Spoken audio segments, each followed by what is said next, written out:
Video like जरूर कर लीजिए और ऐसे वीडियो लगातार फ्री में पाने के लिए चैनल को तुरंत सब्सक्राइब कर लीजिए और बेल आइकन को जरूर टैप कर लीजिए ताकि आगे भी सारे वीडियो आपको मिलते रहे। यूट्यूब में फॉलो करते हैं तो प्लीज ये वाला फ्री टेलीग्राम चैनल जरूर ज्वाइन कर लीजिएगा। सारे नोटिफिकेशन सारे अपडेट यहीं पे आते हैं, ध्यान रखिए। हेलो एवरीवन, स्वागत है आप सभी का हमारी अपनी नेक्स्ट क्लास में, क्लास 10। इससे पहले मैं 9 क्लासेस आपको करवा चुकी हूँ। ठीक है, आई होप आपको क्लासेस पसंद आ रही होंगी।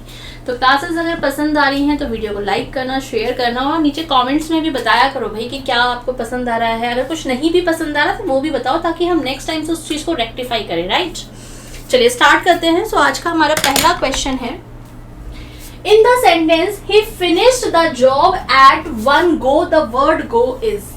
इसमें उसने क्या किया है, he finished the job, उसने उस काम को पूरा किया एक ही गो में। तो गो का मतलब यहाँ पर क्या है बच्चे, single stretch, stretch at a time. जब एक ही सिंगल स्ट्रेच में किसी काम को कंप्लीट कर देना तो वो होता है एट वन गो। तो यहाँ पर जो गो है वो नाउन है। ऑप्शन नंबर बी आपका करेक्ट आ जाएगा। नेक्स्ट में देखते हैं,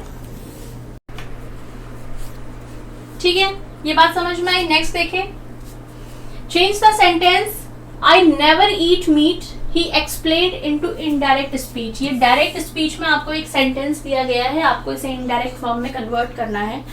ठीक है, अब बच्चे यहाँ पे कहता है आई नेवर ईट मीट, यहाँ पे वो कन्फेस कर रहा है कि मैं कभी मीट नहीं खाता, उसने एक्सप्लेन किया।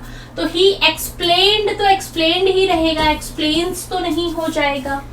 अब कॉमा इन्वर्टेड कॉमा जब हटता है तो डैट आता है, यहाँ पर एक्सक्लेम्ड के बाद टू है, ये भी नहीं आएगा। यहाँ पर आई एक्सप्लेन्ड हो गया है जबकि ही एक्सप्लेन्ड होगा, तो ये है he explained that he never ate meet.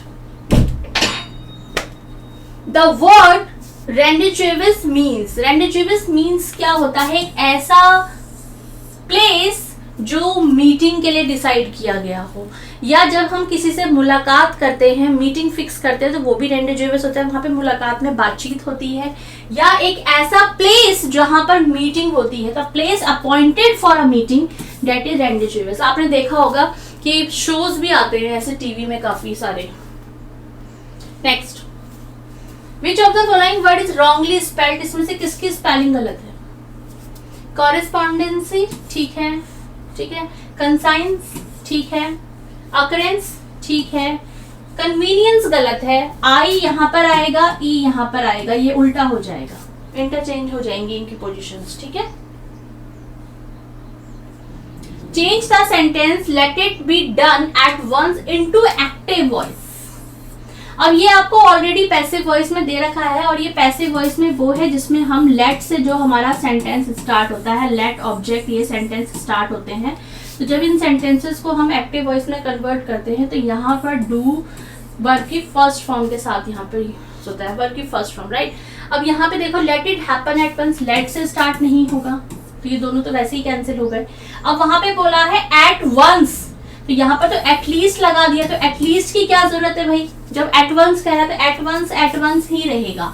So option number D आपका यहाँ पे करेक्ट हो गया। Next, punctuate the following sentence. Punctuation आपको यहाँ पर लगानी है, व्हाटएवर इज राइट। पंक्चुएशन होता है एक प्रॉपर अरेंजमेंट सेंटेंस का जिसमें capital letters, comma, inverted comma, semicolon, ये सब आपके मायने रखते हैं। ठीक है, तो व्हाटएवर इज राइट इसमें आएगा, व्हाटएवर इज के बाद कॉमा आएगा, देन इज राइट। तो आपका ऑप्शन नंबर सी यहाँ पे करेक्ट हो जाएगा। पॉजिटिव सेंटेंस है, क्वेश्चन मार्क की जरूरत नहीं है, इज 2 बार नहीं आ सकता। यहाँ पर इज को बीच में रख दिया है कॉमा के बीच में, तो वो भी गलत है। ठीक है, next, choose the correct conjunction. अब इसने बोल दिया है आपको कि कंजक्शन ही आएगा यहाँ पे, तो आपको कंप्लीट करना है sentence. He got dash he was ill, he got an a आएगा यहाँ पे, एन ए करके कुछ आएगा।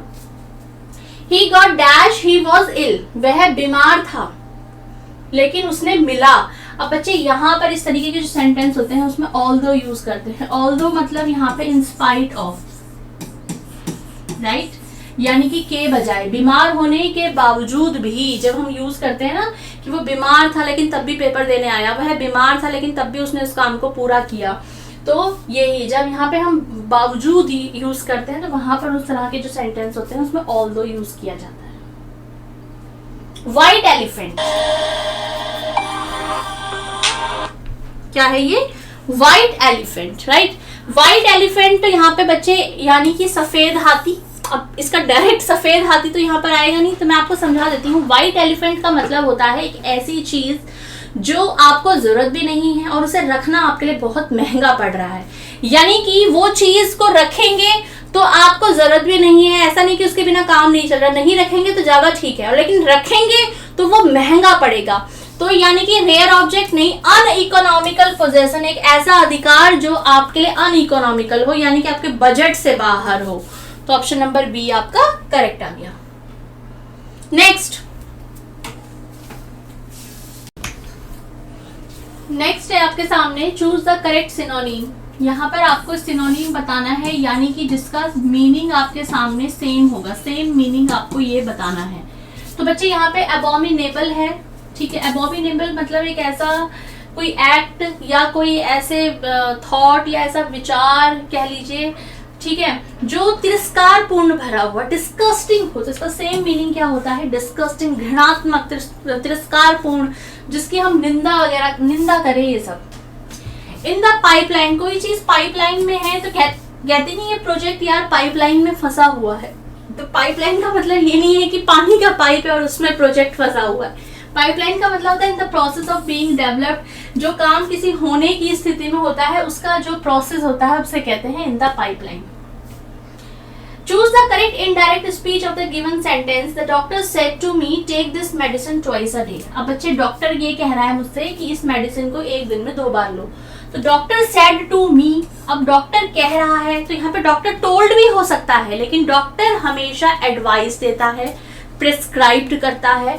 तो बच्चे टोल्ड भी आ सकता है, लेकिन सुटेबल क्या होगा यहाँ पर? सेड टू का ऑब्वियसली टोल्ड होता है, बट ये यहाँ पर एडवाइस दिए जा रहे हैं। और दीज आर, ठीक है, these are optative like sentences, जिसमें आपको एडवाइस की जा रही है। तो यहाँ पर आप सिंपल सी बात समझिए, यहाँ पर डॉक्टर एडवाइस देगा, टोल्ड नहीं करेगा, सेड नहीं करेगा, आस्क नहीं करेगा, पूछेगा नहीं, सीधा एडवाइस देगा। उसके बाद एडवाइस क्या कह रहा है? टेक दिस मेडिसिन, तो दिस का डैट हो जाएगा, यहाँ पर डैट हो गया है, ट्वाइस आर डे। ठीक, ऑप्शन नंबर डी आएगा correct. Choose the appropriate meaning of the phrase put up with. Put up with बच्चे एक फ्रेज होता है, इसका मतलब होता है किसी को टॉलरेट करना, किसी को बर्दाश्त करना, किसी को एंड्योर करना, सहन करना, भुगतना।